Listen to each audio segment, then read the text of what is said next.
போதைப் பொருள் இல்லாத மாநிலமாக தமிழகத்தை உருவாக்குவோம். இது எங்களுடைய திட்டம். சிந்திச்சு பாருங்க.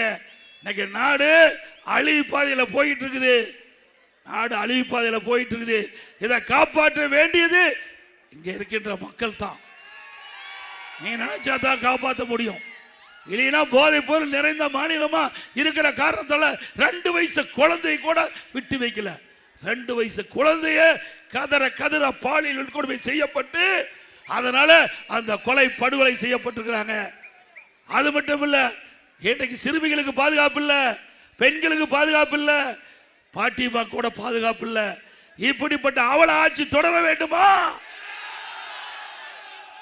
ஆக ஒரு நல்ல ஆட்சி தமிழகத்திலே மலர்ந்தால்தான், ஒரு நல்ல ஆட்சியை நீங்கள் தேர்ந்தெடுத்து இன்றைக்கு ஒரு நல்ல வாய்ப்பை எங்களுக்கு கொடுக்கின்ற பொழுது இப்படிப்பட்ட நிலைமை முழுமையாக மாறும்.